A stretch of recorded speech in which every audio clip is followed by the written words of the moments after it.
Hola a todos, sean bienvenidos a Mente y Salud, gracias a SNC Pharma. Hoy vamos a estar hablando acerca de un tema que, como lo pude investigar, pero siempre tenemos un profesional en el área, no es lineal, no pasa igual en todos los casos, es bien particular de cómo lo maneje cada persona, pero es un tema bien fuerte, como lo es el duelo.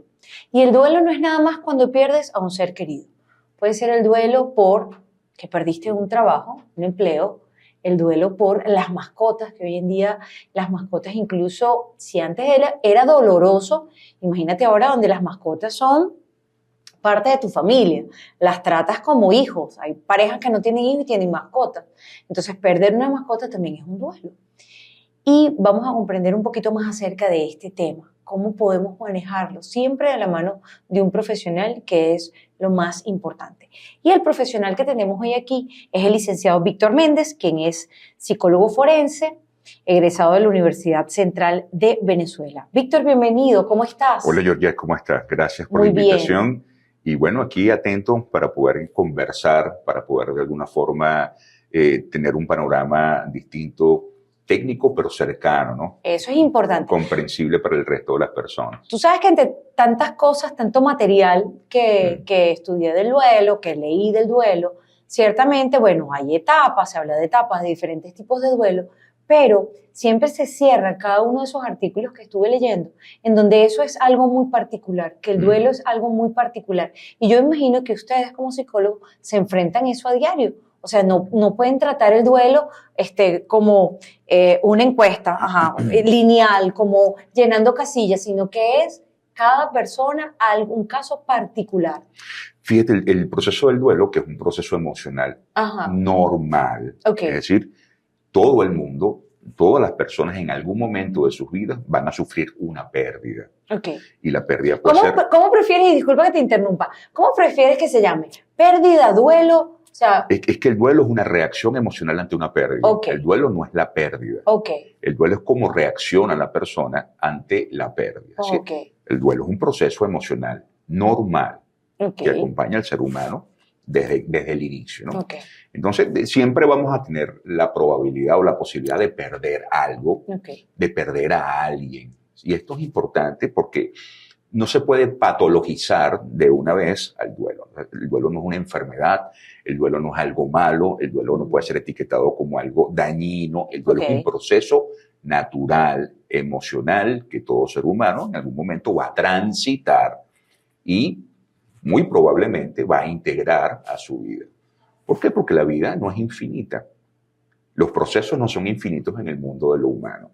Y en algún momento todos nosotros vamos a perder a una persona cercana, no cercana, vamos a perder algo, vamos a perder el trabajo también, como tú indicaste. Claro.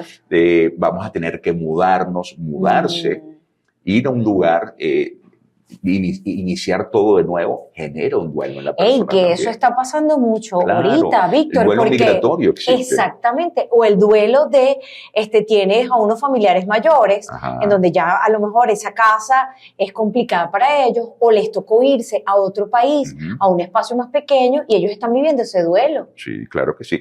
Fíjate qué interesante lo que tocas por allí, porque empezar de nuevo en otro lugar implica a veces perder o dejar atrás costumbres, cultura, conductas, actos, y aprender de nuevo y adaptarte, integrarte.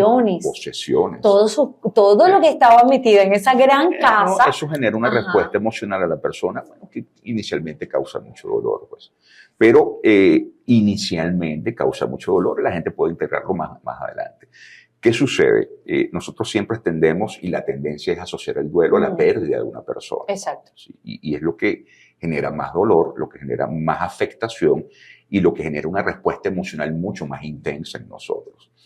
Y la idea que se tiene de este dolor que se genera al perder a una persona es que, bueno, esto te va a acompañar toda la vida y ese dolor puede estar allí de alguna forma intermitente o intensamente. ¿Qué sucede con esto? El duelo se puede convertir en algo patológico cuando la persona no integra y no comprende la pérdida. Hay dos elementos importantes. Ya va, vamos a hacer una pausa aquí, Víctor. Tú acabas de decir que el duelo lo debemos llevar, ¿cierto? Integrar. Integrar. Ajá, ¿y qué pasa entre la palabra integrar y convertirlo patológico? O sea, que tú no vives con ese pesar y con esa actitud negativa y no lo integras. Es la presencia del dolor. Ajá. Y el dolor, de alguna forma, va a obstaculizar tu vida.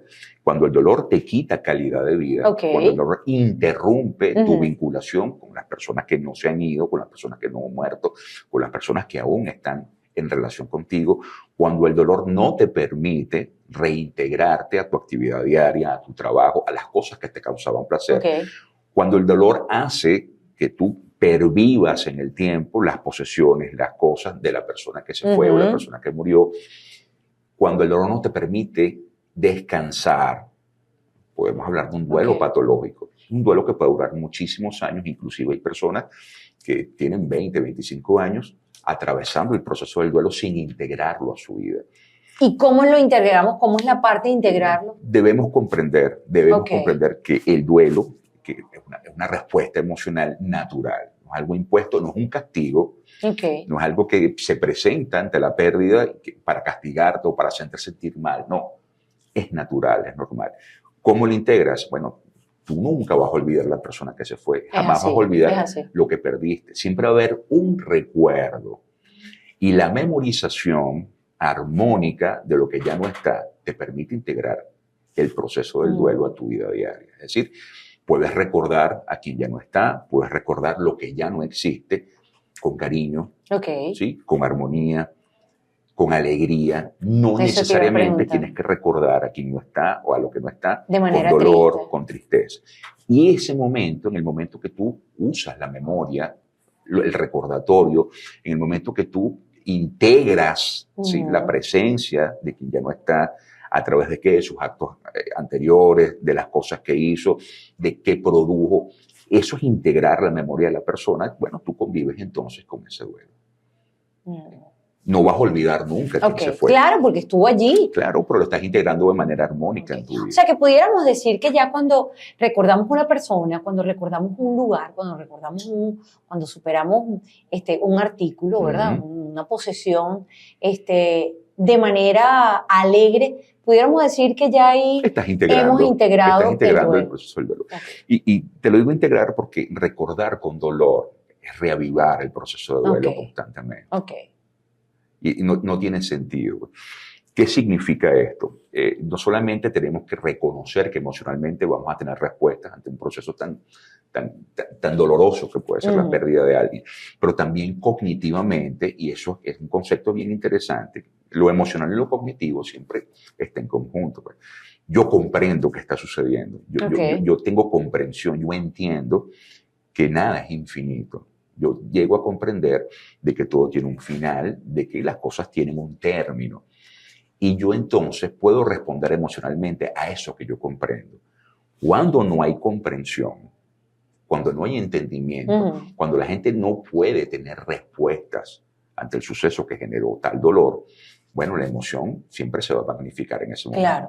Entonces, mientras no comprendas lo que ha sucedido, tengas preguntas abiertas por allí, no hay respuestas que te permitan a ti darle un cierre cognitivo a lo sucedido, la emoción también va a estar abierta. ¿Qué es lo que hemos visto? Y bueno, no me ha sucedido, pero lo hemos visto en películas que hablan que tocan el tema del duelo, en donde ese padre o esa madre ni siquiera puede mencionar el nombre de su hijo, o sea, está negado, está bloqueado a que ese ser querido falleció.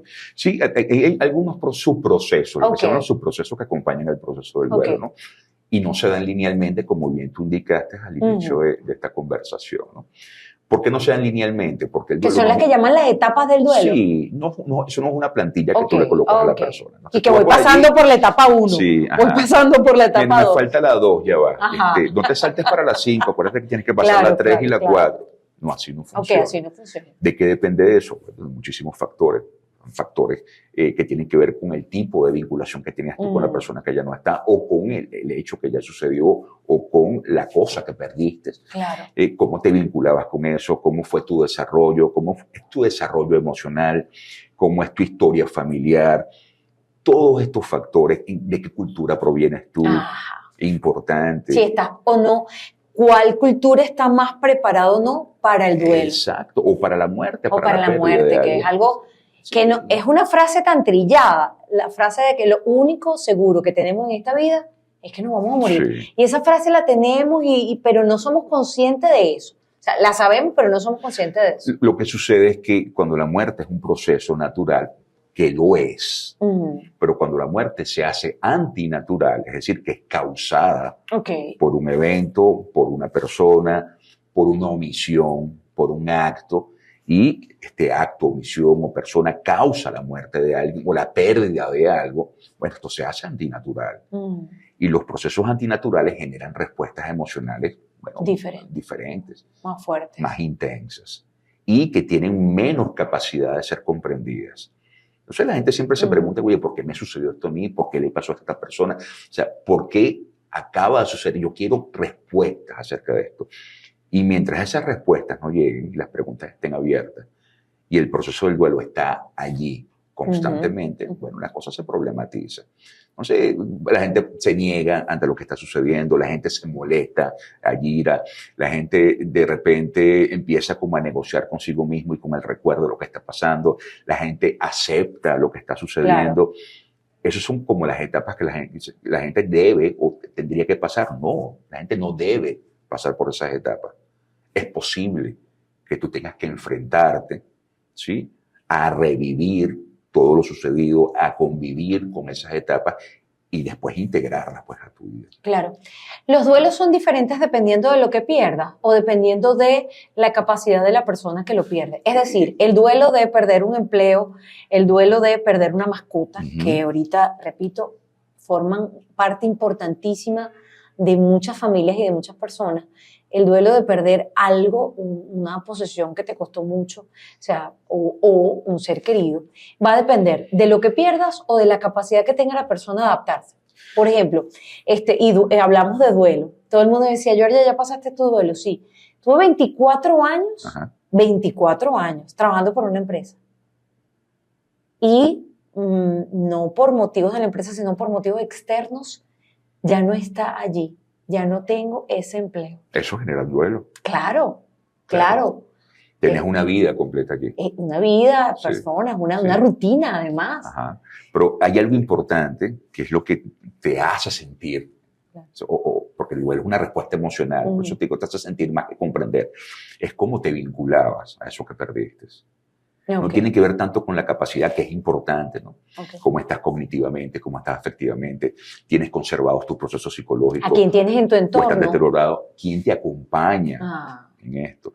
Pero la forma como te vinculas o te vinculaste con lo que se perdió, con lo que terminó o con quién murió, es lo que va, de alguna forma, no a predecir, pero sí a aproximarte, ¿sí?, a reconocer cómo vas a vivir el duelo. Porque si tu vínculo con la persona que falleció no era tan fuerte, o el vínculo era un vínculo tormentoso, por ejemplo, o un vínculo que no era de alguna forma balanceado o no era positivo para tu vida, posiblemente lo que sientas, y va a sonar muy duro, pero mucha gente lo reporta, es tranquilidad, es alivio. Cuando dicen descansó, cuando le preguntas al hijo o al padre, lo que sea, ¿cómo te sientes? Descanso. Ahí hay un proceso de duelo, pero esa persona lo está manejando desde otro punto de vista, Víctor. Te lo voy a colocar de esta forma, como un ejemplo, ¿no?, que vale la pena decirlo. Hay una estigmatización o un señalamiento o un etiquetado al cuidador. Por ejemplo, el cuidador del adulto mayor. El cuidador del adulto mayor es una persona que termina desgastándose mucho. O sea, una persona que empieza a dedicar mucho de su vida y, por supuesto, mucha energía de su vida, mucho tiempo de su vida en cuidar a una persona que puede tener una enfermedad grave, una enfermedad terminal, lo que sea. Pero es una persona que está dedicando parte de su ciclo vital en cuidar a otros. Y eso genera un desgaste. Y eso genera respuestas emocionales muy importantes en el cuidador. Y no podemos entonces señalar o etiquetar al cuidador como alguien despiadado o como alguien que no tiene corazón o como alguien cruel cuando se siente aliviado, ¿sí?, cuando se siente oye, en un proceso de descanso, cuando la persona a la cual él estaba o ella estaba cuidando fallece. No, y además él estaba viendo más de cerca el sufrimiento a lo mejor de esa persona. Y el proceso de deterioro. Exactamente. Entonces, cuando se deterioran los vínculos, cuando el proceso de acercamiento empieza, por supuesto, a resquebrajarse, todos esos son procesos que está viviendo esta persona, que pongo como ejemplo el cuidador de una persona, un adulto mayor, lo que sea.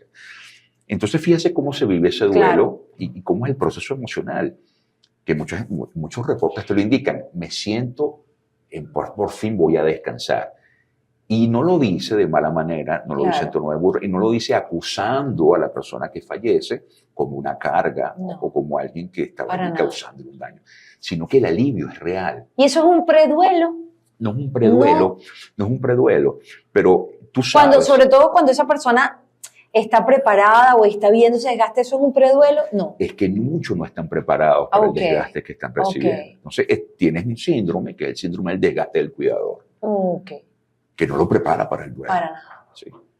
Pero que sí le genera una respuesta bien particular, que es ese descanso. Algunas personas también tienen la propiedad de responder emocionalmente, a pesar de tener un vínculo fuerte, armónico, hermoso con el familiar que ya no está o fallece, de que ese proceso del duelo no se integre nunca. Y a veces suena un poquito egoísta, ¿no? A veces suena egoísta el querer que perviva siempre, ¿no?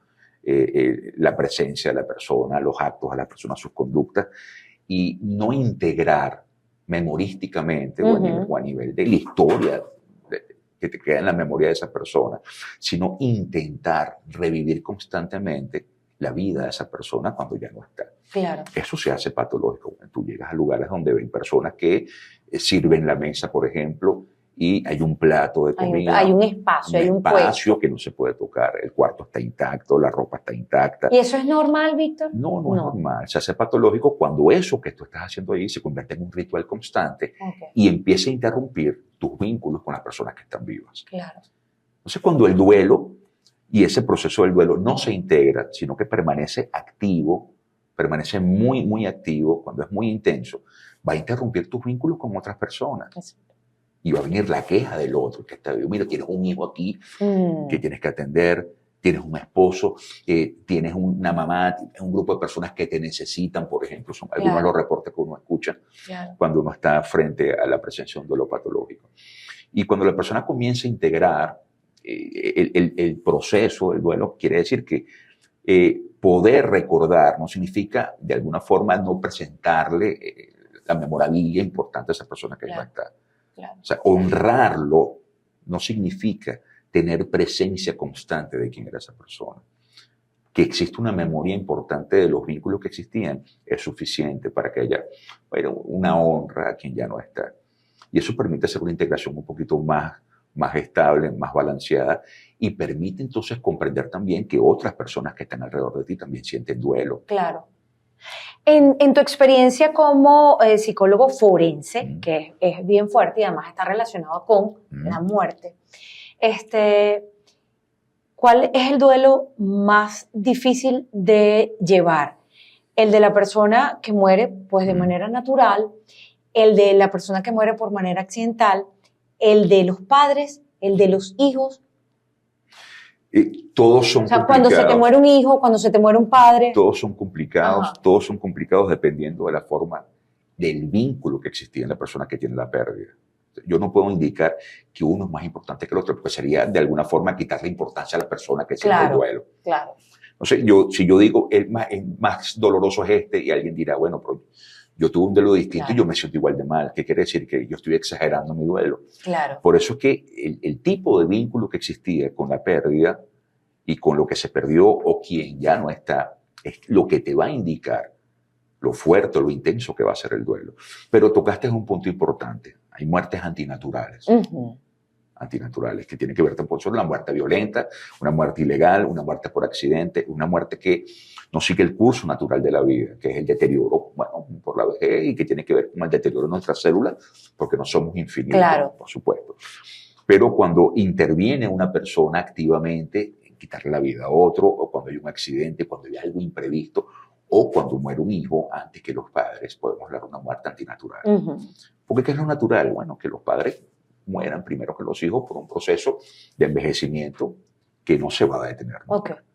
Pero cuando eso no sucede, o sea, uno debe preguntarse y uno debe comprender y entender el por qué los padres sienten tan intensamente ese duelo. Y no debemos, algo importante es apurar, tratar de acelerar que estas personas que están viviendo un duelo por una muerte que es antinatural, tengan que pasar por todas las etapas para que por fin se integre eso y todo el mundo esté bien. Usted no puede obligar a la gente a eso. Usted no puede meterle el acelerador, porque cada quien tiene una forma particular de vivir su dolor y eso tiene que respetarse. Entonces, muchas veces en el proceso psicoterapéutico, dentro de las 4 paredes o 5 parejas o lo que sea del setting psicológico, nosotros intentamos que la persona busque la vuelta a la estabilidad, al equilibrio, porque también nos hace sentir mal a nosotros ver a alguien sufriendo. Pero si nosotros no comprendemos, ¿sí?, cuál es el límite o las características del vínculo de la persona que está sufriendo, no podemos obligarlo a que acelere el paso y pase por todas las etapas. Víctor, ¿qué porcentaje vamos a hablar de venezolanos busca ayuda para sobrellevar el duelo? Actualmente ha aumentado bastante la solicitud. Después de pandemia. Porque pudiéramos decir que, bueno, era algo natural, déjalo que él lleve el duelo, pero nos estamos interesando en buscar ayuda. Y había alguien en la familia que se encargaba de como que organizar lo que estaba pasando. Seguramente. De sobrellevar y de apoyar a esa persona. Te vas estos días a casa de fulano de tal, a casa de tu tía o a casa de tu abuela y te quedas unos días allí para que te estabilices. Eso era común ese tiempo. Pero en pandemia y post-pandemia, las solicitudes por atención, por psicología y psiquiatría aumentaron muchísimo. Salud mental. Ahí es que esa palabra allí, o sea, más que una frase, se entendió que necesitamos ayuda, que es importante pedir ayuda, gritar que necesitamos ayuda. ¿Qué ayuda? evento teníamos allí? Estamos aislados algunos. Claro. Estamos solos algunos. Estamos separados físicamente. Cuando el vínculo físico... Y pérdidas humanas. O sea, habían varios duelos. Varias cosas. Hubo muchos duelos, sí, señor. Perdiste el trabajo, perdiste la capacidad de ejercer las actividades que te gustaban. Estabas constreñido, bueno, porque había una situación médica importante pues, allí. Entonces, limitaste tu vida a un pequeño espacio y eso genera un duelo también. Claro. Los niños no estaban en el colegio, ni iban al parque, no se divertían, estaban todos metidos con sus propios conflictos y los conflictos comunes y corrientes en 4 paredes. Ahí la gente entendió que necesitaba ayuda. Claro, porque no estaba el espacio donde tú podías ir a poder de alguna forma manejar o vomitarse, si se quiere, tus conflictos, lo que pasa. No, todo estaba allí reunido de una vez. Y lo que tú estás indicando, estabas empezando a enterarte que personas cercanas estaban falleciendo. Y que estaba la probabilidad de que pudieras enfermarte y fallecer también. Entonces, el tener cerca la probabilidad de que vaya a la muerte, a hacerse cargo de lo que pasa dentro de tu vida, genera temor. Y ahí sí hablamos de lo que tú decías, el preduelo. Entonces, tenemos que prepararnos porque gente muy cercana, muy importante, puede fallecer. Sí. A partir de ahí tú dices, Víctor, que la gente entendió lo que era el duelo y entendió lo que era la ayuda, pedir ayuda. Más que entender el duelo, vuelvo y te lo repito, es que integrarlo emocionalmente. Porque tú puedes tener una teoría que te explique muy bien y tú te la lees y cognitivamente las existen. Sí. Y nunca has sufrido un duelo, por ejemplo. Pero en el momento que te corresponde, o sea, atravesar ese proceso emocional, responder emocionalmente ante la pérdida, que es el duelo, una respuesta emocional, te das cuenta que no todo lo que aparece en la teoría se cumple contigo. Víctor, hasta el momento hemos hablado, sí hemos tocado el tema por allí de las cosas materiales, del empleo, pero hay algo que al venezolano le ha estado afectando desde hace mucho tiempo, que es el tema migratorio. Medianamente lo hablamos al principio, pero yo creo, y te lo digo de manera personal, que nos gustaría que nos dieras luces o nos hablaras un poquito de cuando trasladamos a nuestros padres de un lugar a otro, bien sea dentro de Venezuela o fuera de Venezuela, los sacas, y te lo digo porque les está pasando ahorita a mis papás, los sacas de un lugar donde ellos han vivido prácticamente toda su vida, pero tú como hijo consideras que ya es grande, que ya es peligroso para ellos, bien sea porque es espacioso, porque tienen más trabajo, porque algo tan básico como porque tienen escaleras. Entonces ya no los quieres tener en ese lugar donde tú creciste incluso y donde ellos han vivido toda su vida, pero tú consideras que actualmente es peligroso para ellos y los trasladas a otro lugar o los trasladas a otro país. ¿Cómo se vive ese duelo? Y tú como familia, ¿cómo puedes manejarlo? ¿Cómo los ayudas a ellos? ¿Y cómo no te sientes culpable tú? Fíjate qué interesante lo que acabas de nombrar. Y ahí somos egoístas todos nosotros, porque quienes estamos incómodos o estamos temerosos o tenemos angustia o ansiedad por lo que está pasando somos nosotros. Somos los hijos. No los papás. Los papás están de alguna forma tranquilos y cómodos con su situación actual. Sí. Nosotros estamos de alguna forma catastrofizando, y esa mentalidad de catastrofizar todo, de tener un futuro catastrófico, van a pasar cosas malas, se va a caer, va a suceder esto, no, yo tengo que evitar esto. ¿A quién le hace sentir incómodo? A uno, no a los padres que vas a trasladar. Entonces, cuando tú sacas, no de la zona de confort, sino del espacio vincular que ellos han construido, donde se sienten cómodos, donde saben dónde queda cada cosa. Donde tienen todo. Sus amigos, las horas, todo lo tienen bajo control. El que está fuera de control es quien intenta sacarlos a ellos de allí. Entonces, ¿quién debe ir? ¡Qué fuerte! ¿Quién debe ir a terapia a trabajar la ansiedad que produce eso? El que traslada a los padres. Y eso es importante, porque nos damos cuenta. Un ejemplo, hay padres que te dicen, me vas a mandar a vivir a Estados Unidos. Yo no hablo el idioma. Yo no conozco a nadie allá. Las cosas que a mí me gustan quedan lejísimas. El clima. Tengo que ir 3-4 horas en una autopista para conseguir algo que me gusta cuando yo lo tengo aquí, a la esquina de la cosa, y el fulano del kiosco me conoce. No tengo que pedírselo. Yo salgo y él me lo tiene ahí en la mano. Y tú me vas a quitar todo eso. Me vas a matar. Te dice. No aguanto esa vida. Me voy a deprimir. Me vas a dejar encerrada en una casa porque yo no conozco a nadie allí. Tú lo que quieres es que yo me muera. Fíjate, todo eso son verbatim que uno escucha de las personas que tienen que enfrentarse a esa posibilidad de irse a vivir a otro lugar, a otro país. Entonces, es importante no pensar tanto en esa visión catastrófica, lo que puede pasar, porque estamos pensando en nosotros, estamos siendo egoístas allí, sino pensar cómo se sienten esas personas que están de alguna forma siendo trasladadas, movilizadas. Claro, tú lo quieres tener cerca, pero le has preguntado a ellos... ¿Cómo se sienten en relación a eso? Qué fuerte. Entonces, ¿cómo se sienten ellos? Bueno, manipulados por alguien. Bueno, yo soy tu papá, tú no me mandas a mí. Es al revés, te dicen. Gracias por la consulta, Dino. Gracias. Pero es importante porque entonces vas a acelerar un proceso de duelo en ellos que no debería existir.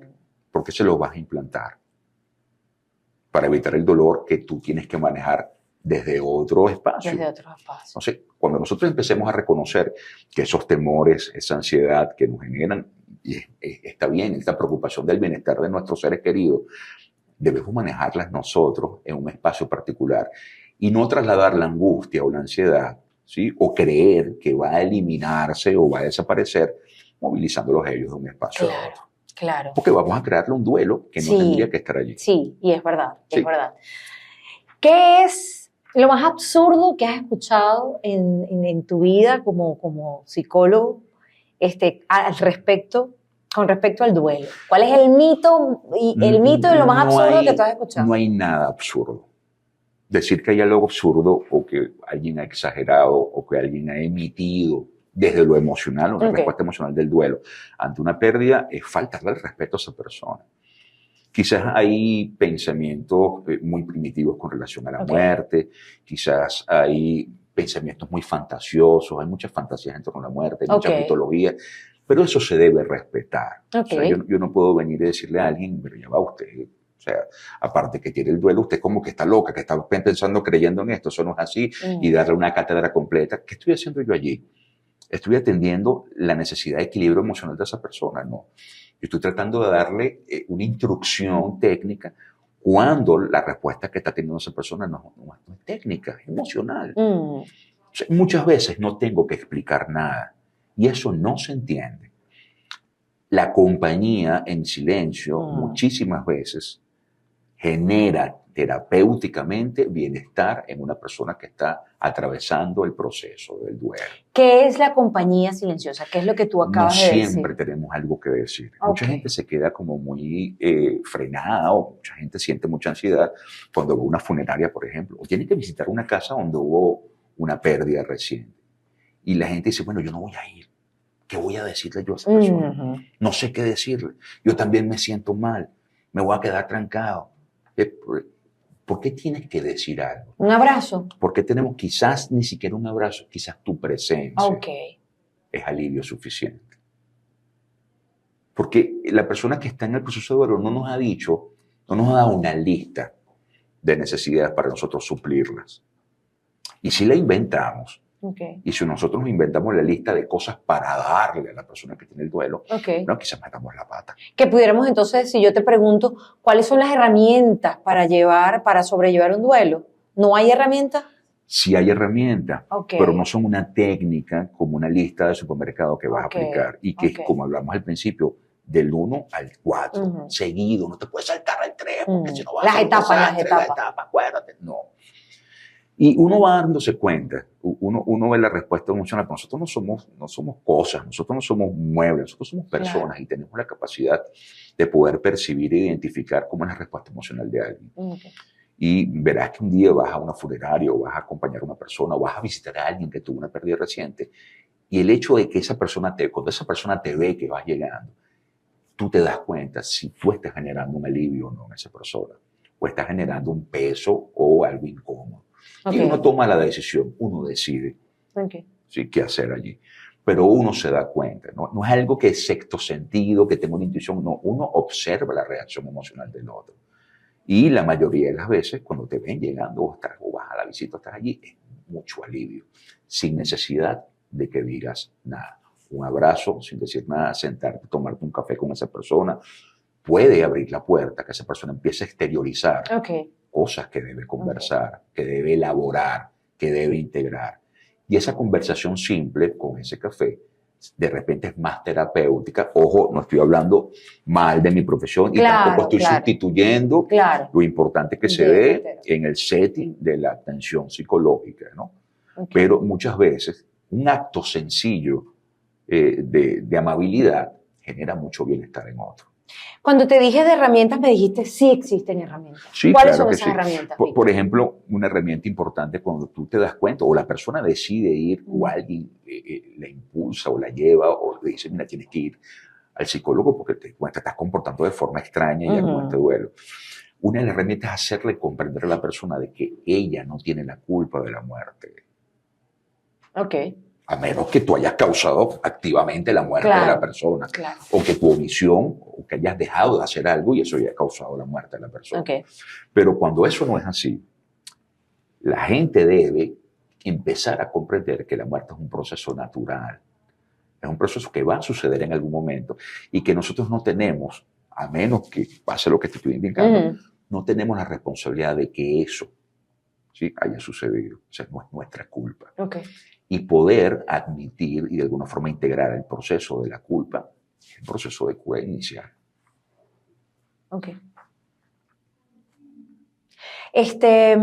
Hoy en día, y hablando de herramientas, están las redes sociales. Y muchas personas buscan todo en las redes sociales. O lo googlean, bueno, aquí está la solución. O buscan una persona que te hable en redes sociales sin saber quién es esa persona y te está hablando acerca del duelo y te está guiando acerca del duelo. ¿Qué pasa con esa intervención? ¿Qué pasa con buscar apoyo en redes sociales?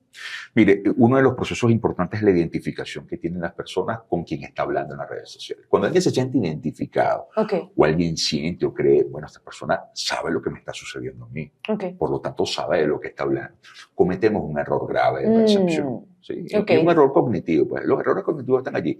Eso de creer que como la persona dice algo que tú piensas igual o tiene un concepto de la vida igual que el tuyo o es repetitivo en las cosas que tú comúnmente haces, sabe lo que está diciendo, nos hace cometer errores. ¿Sí? El identificarse con algo, con alguien, no necesariamente es un indicador de lo que se está diciendo allí es verdad.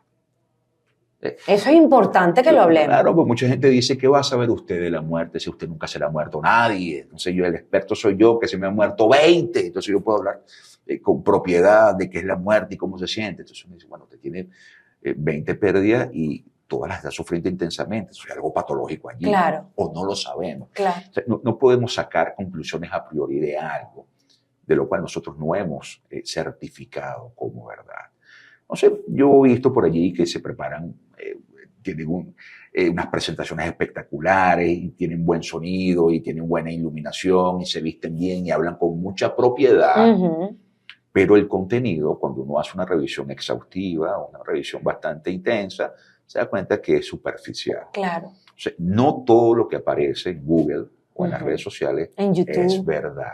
Un canal. No todos los canales de YouTube claro. están hablando de algo con propiedad técnica. O son profesionales para eso. O son profesionales para eso. Inclusive, usted debe chequear a los profesionales también. Claro. Porque además lo estás haciendo a distancia. Claro. Y lo hablamos en un principio, y es que no todas las personas manejan el duelo de la misma manera. Claro. Por algo, hay una consulta personal, porque si no tú pasaras consulta en masas, siéntense todos allí. No existe algo como la lección para poder atravesar el duelo. Eso no existe.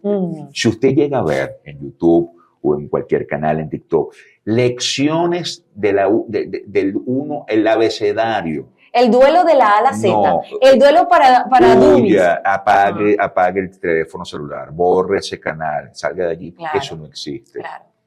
Ninguno de nosotros estamos obligados a atravesar todas las etapas de forma ordenada. Eso no es lineal.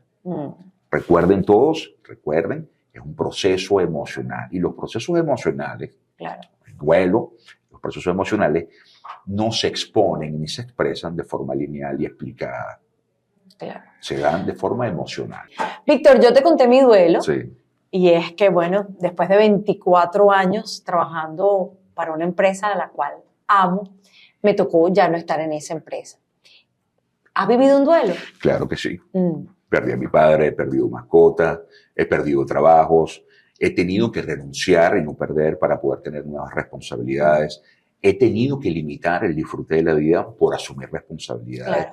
Y una de las cosas interesantes que tiene que ver con el duelo es cuando la gente limita el tener placer o el disfrutar de algunas cosas que te dan placer por asumir responsabilidades. Y eso se llama adultez. Claro. El proceso de la adultez es doloroso. El proceso de pasar desde la adolescencia a la niñez a asumir responsabilidad como adulto genera duelo. Sí. Ya usted no depende de un tercero, ya usted tiene que responsabilizarse y hacer sus cosas usted. Exactamente. Ya usted tiene que empezar a responsabilizarse por otro. Y usted tiene tareas que debe cumplir. Ya usted no puede tener las libertades que tenía. Eso genera en las personas duelo. Entonces, el crecer, el madurar, genera un duelo. Ese es uno de los primeros duelos y que nosotros no identificamos como tal. No, la verdad es que no. Pero fíjate bien, si nosotros comenzamos a identificar ese proceso de duelo e a integrarlo de manera correcta, es muy probable que cuando los duelos futuros que van a venir empiecen a presentarse, bueno, lo vamos a enfrentar de mejor manera. Claro. Pero muchísimo hemos escuchado siempre hablar, bueno, pero usted sigue siendo un adolescente con 50 años. Y más aquí en Venezuela. Son personas que donde nuestros padres, bueno, nos aceptan en casa y nos adoran. Son personas que sienten hasta cualquier edad temor y un dolor gigantesco a madurar y a crecer. Claro. Porque eso va a generar un duelo. Y enfrentarse a eso, oye, no es muy agradable para la gente. Pero es cuando empecemos nosotros a enfrentar ese duelo de manera correcta, en el proceso del desarrollo, en el proceso de la madurez, créeme que vamos a tener mejores herramientas para los duelos futuros. Para cerrar, Víctor, ¿hay un después del duelo? ¿Existe un después del duelo? Mientras estés vivo siempre habrá un después. Okay. Y eso es importante. Y esta frase no tiene que ver con la pérdida material de la vida. Hay personas que se sienten muertas en vida. En vida. Y tiene que ver con el duelo patológico. No hay nada que los motive. No hay nada que los motive. Mira, se puede instalar una depresión profunda en estas personas. Y bueno, las cosas se complican bastante. Debe haber siempre un pies a tierra. ¿Y quién puede ayudar a generar esto? Las personas que se vinculan afectivamente con quien está pasando por el duelo. Claro. Pasando el duelo. Entonces, debemos ser comprensivos, debemos ser sensibles, no debemos etiquetar, no debemos apurar, sobre todo, a que tienes que pasar por las etapas, vas en la 2 todavía, tienes 2 años en eso, mijo. En un año tú has tenido que pasar por las 50. No, así no funciona. Claro. Entonces, mientras más sensibles seamos, mientras mejor comprendamos lo que está sucediendo con esta persona que tiene una respuesta emocional natural llamada duelo, mayor posibilidad hay que ese después se transforme en algo positivo para esa persona. Excelente. Gracias, Víctor. A la orden siempre. Bueno, hoy hemos estado conversando acerca del duelo con Víctor Méndez, licenciado Víctor Méndez, psicólogo forense egresado de la Universidad Central de Venezuela, aquí en Mente y Salud. Gracias a la gente de SNC Pharma por, como siempre, brindarnos información acerca de temas importantes, cercanos, que le puede estar pasando a usted o a cualquiera de nosotros, como ya lo escuchó. Muchísimas gracias.